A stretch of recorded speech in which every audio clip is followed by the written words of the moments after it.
So now I'm going to explain you how to use the Curette. Yay! Alright, so Curette is used to clean the deep surface, and if you can see this Curette, and in the previous video or the earlier video, I showed you how to differentiate the working side or the appropriate appropriate instrumentation, right? So it should be this elbow must be towards the upward, must be upward, but it should not be like this when you're working, because you cannot go gingivally, because if terminal shank is low, then you cannot go inside a subgingivally. So the terminal shank or lower shank must be up like this, and proper way, the textbook way, is it should be perpendicular. It is because of the angle of the blade. When it is placed like this, it is like 70 degree against the tooth surface, so that you can take out calculus very well. If it is like positioned like this, it is more than 90 degree, right? If this one is the 90 degree, and if it is placed like this cutting surface will becomes like this, and damaging the gingiva, which is on this area. Because imagine that this is the gingiva, and if you are cutting like gingiva, then you're going to damage the gingiva. So this is the demonstration. If I angle like this, I'm not cutting the tooth surface, which is on the mesial side. I'm curating the distal gingiva side. That's why the orientation of the hand instrument is very important. And so since this one is 13, 14 Gracie Curette, this one is meant to be used for the distal area, so it is used like this. When you are using this, when you are using 13, 14, you insert it kinda at the low angle, because we want to passively, or we want this slender tip, because if you place it like this is thick, and this blade side is thin, so we want this thin surface to go under inside the gum, and then you want to increase the angle to hook up the calculus and take the calculus out with firm stroke. When you're inserting, you don't want to push all the plaque out, or you don't want to hit the calculus hard, so that you might dislodge the calculus inside, but you want to passively pass behind the calculus, okay? And then when you pull up, you want to take off the calculus, so you need to give force, strength to take off the calculus, okay?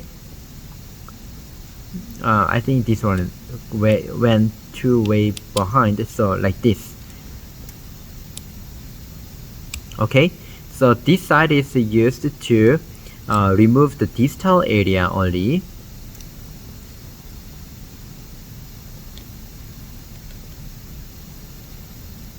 And if you flip it, the way you flip is this. This one is for this surface, and after you are done, you just flip it like this. Amazing, right? So you flip, and then you go in, and then you remove the distal surface calculus like this. Alright, so when you are removing, it is recommended to overlap. You don't stop at the let's say if this is the center, okay, center of the tooth, you go more than center middle line, so that you are cleaning the surface thoroughly.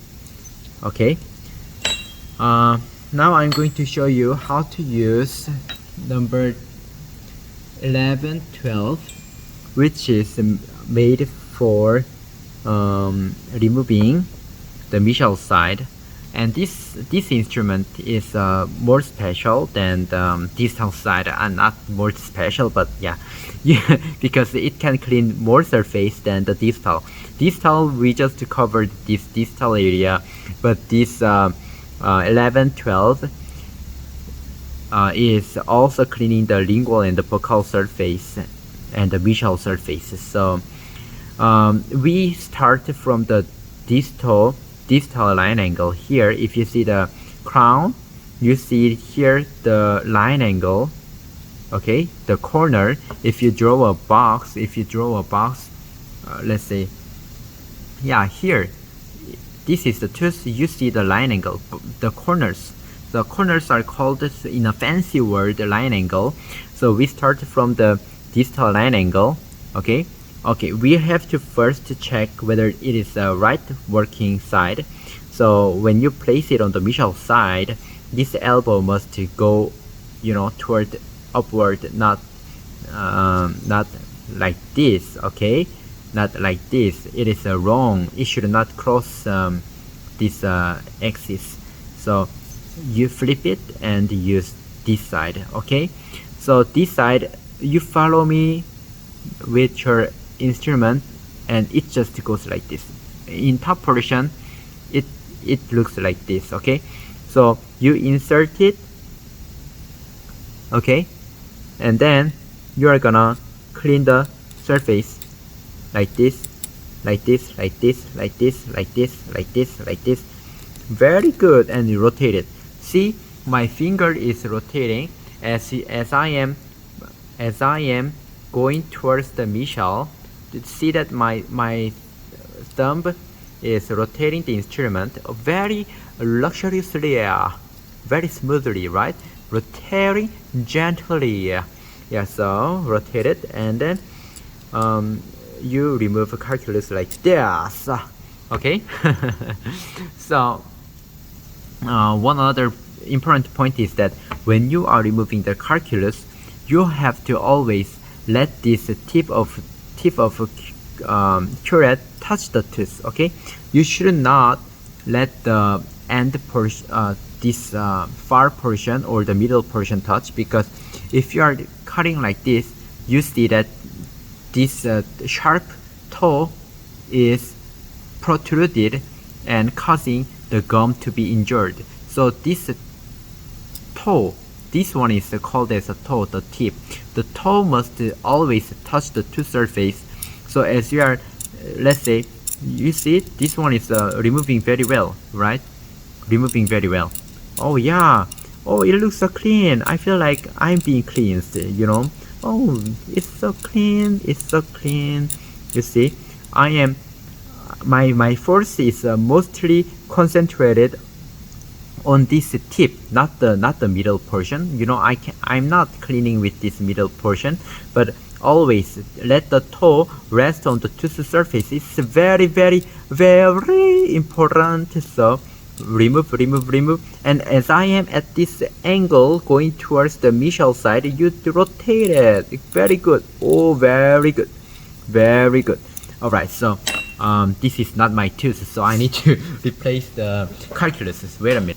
This is my friend's tooth, so I need to replace the calculus. So this is Simcal, made by Acadent, and if you open it, it smells like manicure, the nail polisher or something. Manicure in Korean, it is manicure. So you place it thick.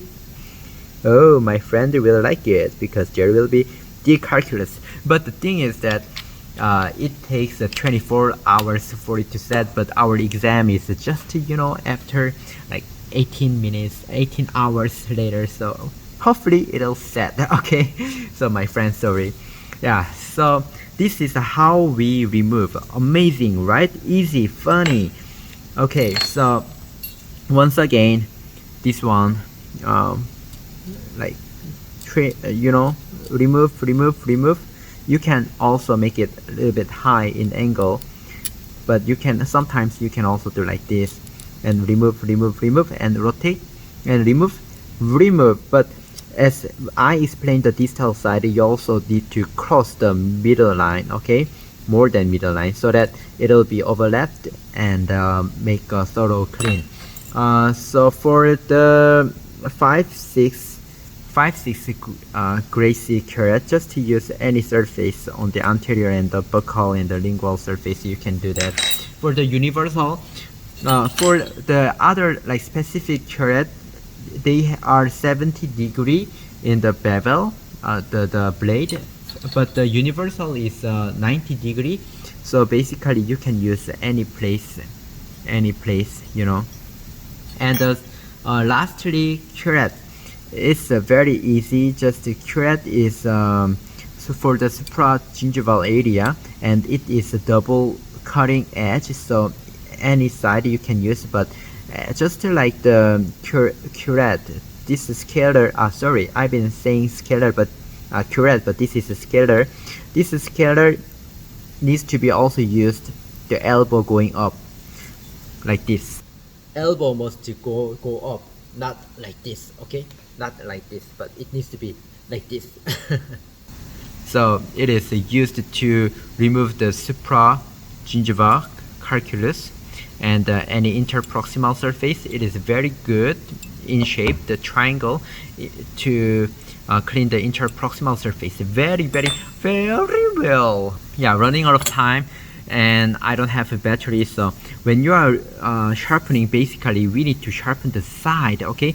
So scalar, sickle cell, not sickle cell, one of my friends keeps saying sickle cell carcinoma or sickle cell, but it is not sickle cell carcinoma or sickle cell, okay? So sickle scalar, you just put it side and let it rest on the side, and you know, you just swing it like this. Do you know how I am flexible, you know?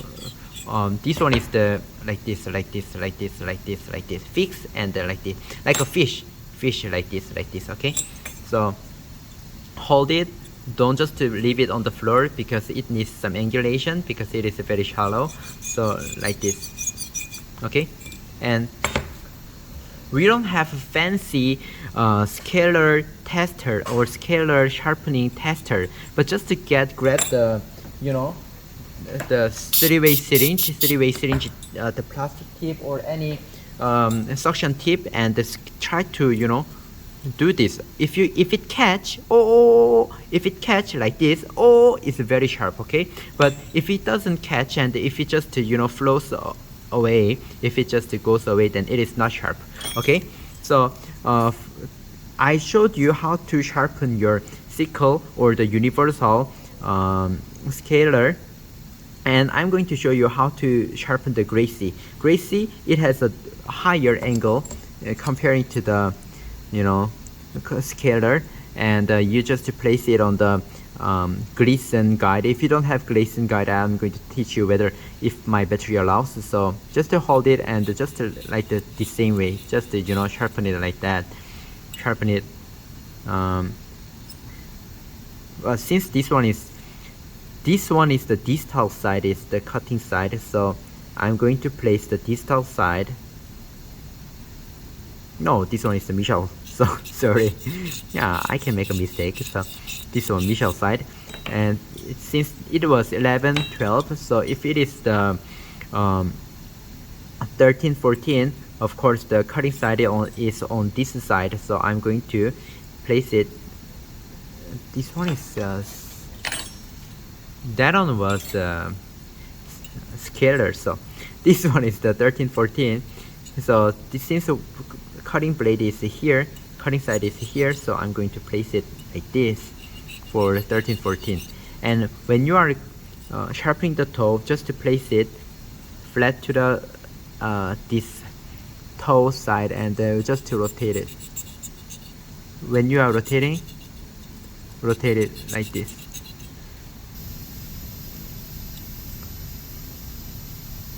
So place it here flat to the surface. Okay, just to slide it in, and then rotate by rotating. Oh, I like the sound, right? So by doing this, you are now sharpening it. Okay. Alright, so that's it. Hope you learned something and practical things, and hope you become a wonderful hygienist and dentist. May God bless you. Bye bye.